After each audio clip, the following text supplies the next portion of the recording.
Bonjour à toutes et à tous et bienvenue dans Raconte-moi New York. Nous espérons que vous allez bien. Comme chaque semaine, nous vous racontons New York au travers d'un événement particulier lié à une date donnée. Cette semaine, nous nous intéressons au 27 octobre et je vous propose de remonter le temps jusqu'en 1904. Alors, que s'est-il passé ce jeudi 27 octobre 1904? Nous vous proposons de le découvrir dans ce nouvel éphéméride de Raconte-moi New York. Donc, comme Fabien l'avait évoqué lors de l'épisode sur la famille Vanderbilt, le mois d'octobre, c'est l'anniversaire de l'ouverture au public de la première ligne souterraine du métro de New York. Donc c'est sur cette date précisément que nous revenons aujourd'hui et tout particulièrement sur la journée du 27 octobre 1904. Mais on remonte encore un petit peu plus dans le temps, à la fin du XIXe siècle, quand New York ne se composait pas encore des 5 arrondissements qu'on lui connaît aujourd'hui, mais qu'elle était encore organisée en plusieurs comtés qui constituaient à l'époque des entités administratives distinctes.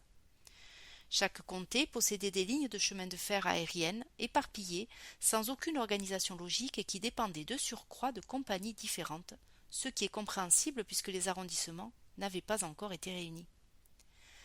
En 1898, c'est chose faite avec l'unification des villes de New York, qui comprenaient alors Manhattan et le Bronx actuel, de Brooklyn et des comtés de Queens et de Staten Island. La toute nouvelle entité administrative de la ville de New York City, qui était alors toujours en pleine expansion, décide alors d'appuyer son réseau de transport en commun sur un système moderne de métro souterrain, le Subway.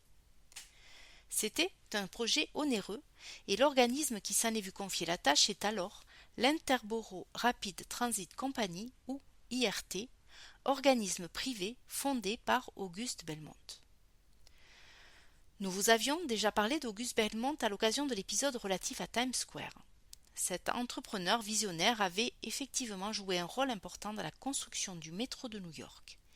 Il avait alors persuadé Adolph Hawks, propriétaire du New York Times, de transférer le siège du célèbre journal au niveau de la 42e rue, au pied d'une toute nouvelle station de métro, en le convainquant de la future importance stratégique de cet endroit jusqu'alors quasiment inconnu. Je vous renvoie à l'épisode de Times Square pour comprendre en quoi l'implantation du métro a joué un rôle crucial au développement de ce carrefour du monde. Mais revenons-en à notre éphéméride. L'Interborough Rapid Transit Company, organisme qui a donc développé le projet de métro souterrain, sera racheté plus tard par la ville de New York en 1940. La toute première ligne souterraine a donc été inaugurée le 27 octobre 1902 et à 2h35 de l'après-midi exactement, le premier train a relié le City Hall Downtown à la 145e rue à Harlem en 28 stations et quelques dizaines de minutes.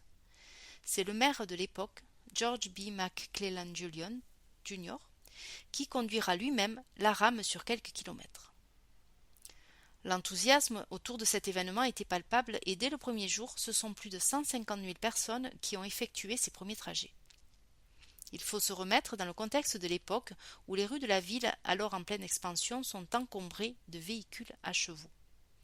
On comprend alors en quoi c'était inédit et extraordinaire et pourquoi le succès fut immédiat.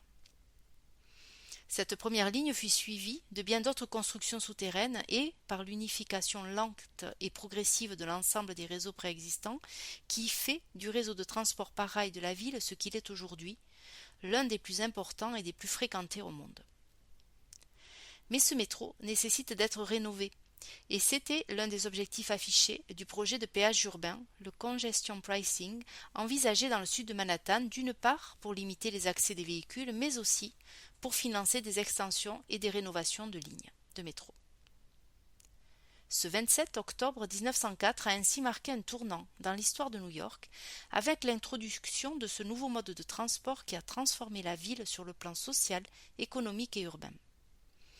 Le métro est effectivement rapidement devenu une partie intégrante de la vie quotidienne des New-Yorkais et il continue de jouer aujourd'hui un rôle essentiel dans le dynamisme de la ville avec son réseau de plus de 2000 km de voies, plus d'une vingtaine de lignes et 450 stations. Voilà pour cet éphéméride du jour, nous vous remercions de l'avoir écouté. Il est temps de nous quitter, mais nous vous donnons rendez-vous la semaine prochaine pour un nouvel épisode. À très vite!